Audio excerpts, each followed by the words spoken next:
Donald Trump was impeached yesterday. There's a lot to disaggregate here, and we're going to start with this is from Fox News. Wait, are we doing number one first? Yeah. Okay. This is what Donald Trump was talking about while he was getting impeached, among many other things in Michigan, including, by the way, I will say some very good new Pete Buttigieg material. Let's check this out. The whole thing, and we've ordered a lot of those planes. We've ordered a lot of great stuff. He's talking about the F-35, which is a very wasteful plane. Extremely wasteful. And I won't tell you the story, but very early on, I thought we were going to have a problem someplace. And one of the generals came up to me and said, "Sir, don't go. Don't do it." Why? We don't have the ammunition. And I said two things. I never want to hear a president, right? We never want to have a president hear that again, nor do we want a president to have to go through the crap that we're going through. Okay, pause it. So he literally, as he's rambling about this Pentagon boondoggle and says crap that we had to go through, the vote hits 216 and then promptly 17, which means the impeachment has passed the House. Of course, three Democrats, I believe, voted against the impeachment. Jared Polin from Maine voted yes on one article, no on the other. And then two other Democrats voted no. Tulsi Gabbard voted present. Justin Amash, who is a former Republican who left the Republican Party, voted yes. And every single Republican voted against. This is how the vote was presented on Fox News. Donald J. Trump sacrificed our national security in an effort to cheat in the next election. This lawless partisan impeachment is a political suicide march for the Democrat Party. If we cannot impeach a president who abuses his office for personal advantage, we no longer live in a democracy. They've cheapened the impeachment process. Facts show that the president's North Star is Russia, not the Constitution. While Democrats are obsessed with impeachment, we're focused on jobs, jobs, jobs. Today, we have a president who seems to believe he is a king. It doesn't really feel like we're being impeached. The country is doing better than ever before. We know. All right, after 11 hours of debate, you saw much of it yesterday here on the Fox News channel. All right, so there you have it. I want to tease a couple of things apart here. First of all, we need to be talking about this a lot more. In the same phase of time, the Trump administration has put vicious, disgusting new eligibility requirements, which will translate to potentially hundreds of thousands, not tens of thousands of people losing their SNAP benefits. Those are automatic kick-ins for people who would not have food otherwise. There's also a new Trump administration Social Security proposal that would, in effect, cut thousands of people off of disability benefits, which definitely, the goal is to phase out and gut Social Security and Medicare. But make no mistake, they've had a lot more support and success in demonizing and lying about the most vulnerable, namely people with disabilities on these programs. So when he's ranting and raving about jobs, keep in mind the relentless, vicious, anti-populist austerity agenda that's happening every single day from this administration. And then, of course, what I'd like to see is a Bernie Sanders say to Donald Trump exactly what Trump said actually in 2016. Oh, really? The numbers in the economy. Wall Street is humming. Oligarchs are making more money.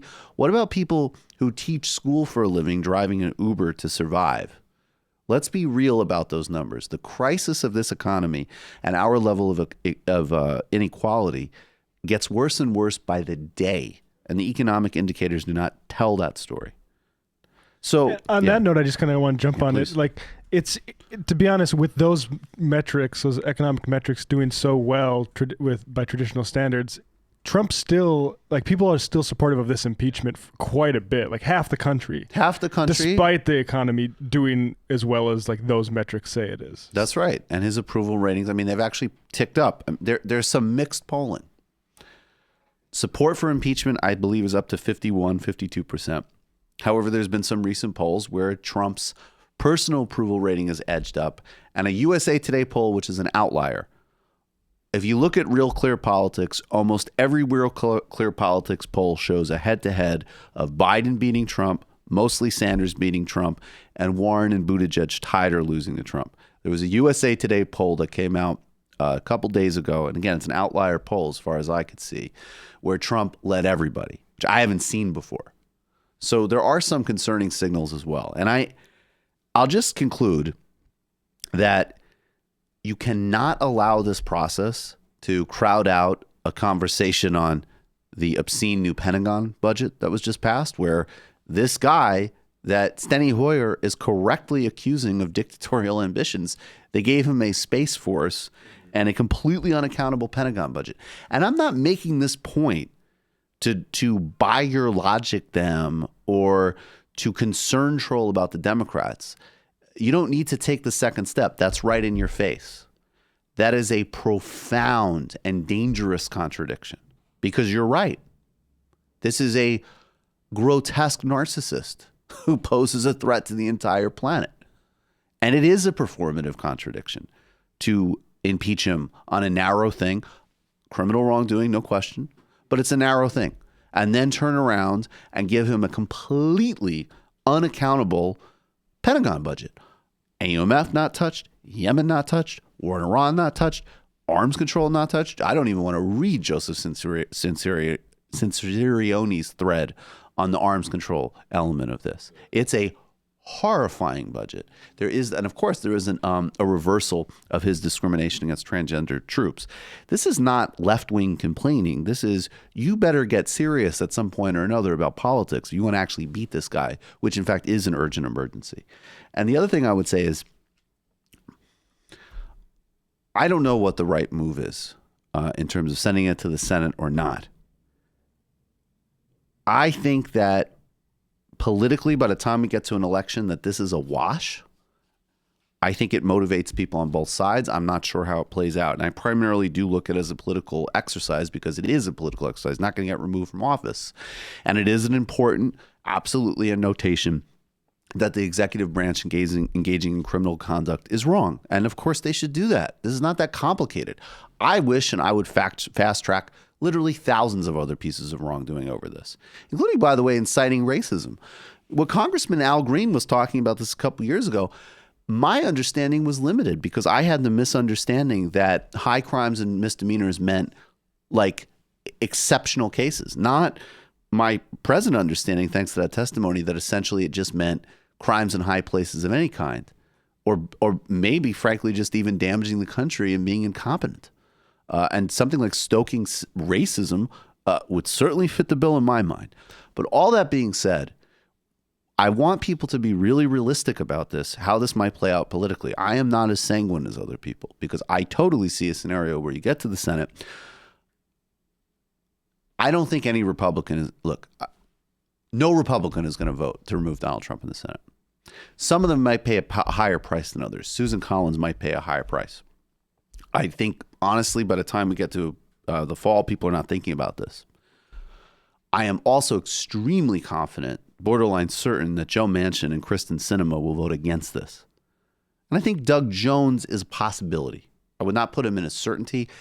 I think he's got more, he's not my politics, but I think he has more integrity than those two, frankly, and would take this process more seriously. But I also think he's a senator from Alabama. And it's a tough vote. Sinema and Manchin. So you will have a situation where Donald Trump and the Republicans will be able to go across the country and use all these talking points and say, when it got to the Senate, the Republicans were uniformly against it and 2 Democrats voted against it. Now, everybody who's informed about anything knows that Manchin and Sinema are extreme far right-wing hacks. They vote the wrong way on all sorts of things. But most people don't know that, and the top line doesn't look good. So I'm just putting that all out there. I think they are literally obligated to do this, by the way. I don't oppose it, but I think people need to be very thoughtful about how this plays out and really start foregrounding SNAP, jobs, Social Security, because that is what this election is going to come down to for most people in the key states where people actually need to turn out and vote. Not for people in, Brooklyn on Twitter or whatever. I think when Charles Blow says like this is for all the kids in cages, It's not. exactly. Literally not. It's literally not. That's a it's- disgusting statement. They just approved billions of dollars in the budget for border spending. Like, And it's what just not. And the reason Charles Blow feels Despicable. the need to say that is because people recognize that normal people don't feel themselves represented in this impeachment process, and that's a problem. And by the way, that's where that's where the real fight is. I mean, I am actually, just as I would say that obviously you're not going to go out across the country and tell people that they're not going to have borders or whatever. Like that is not a 2020 presidential campaign message. We all know that. I actually have enough belief, partially in mobilizing the coalition of the Democratic Party in the best sense, that actually going out there and saying that this is a moral certainty that we don't have a kidnapping ring and concentration camps in this country, and we're going to stop that policy. Then we're going to have a criminal investigation of the administration and the institutions that implemented it.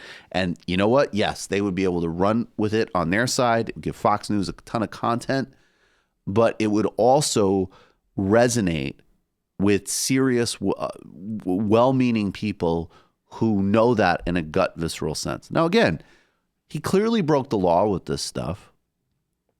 I don't see, the most credible arguments that I have seen, frankly, are people who would acknowledge that there was wrongdoing and maybe say like, yeah, but either it should be something else, or are we really going to do this over that? I don't happen to agree with that. But anybody denying what actually happened here, I mean, I don't even know how to respond to that. We literally all know what happened. But you cannot lose sight of a larger politics, and we need to be very thoughtful about how impeachment is going to play out. The positive signal is that the numbers have gone up. On the other hand, he's not going to get removed, and this is nothing like a knockout blow, even remotely. So a call for some strategy. And don't say that this is a vote for those children. Don't say it's a vote. Don't say it's a vote about his corruption. Don't say it's a vote. I mean, it is, but not his systemic corruption, not his emoluments. It's not a vote about the parade of sickness coming out of this man in administration. Bill Fletcher Jr., pardon the imagery, said right-wing populism is the herpes of capitalism. You literally could use Donald Trump's picture in the dictionary to demonstrate that. And you have to remove the conditions that lead to the sickness, or we're going to be in a serious predicament, even if we remove the emergency of Trump in 2020, which again is the only way he's going to be removed. It's going to be an election. So you have to think, how is it going to affect the election?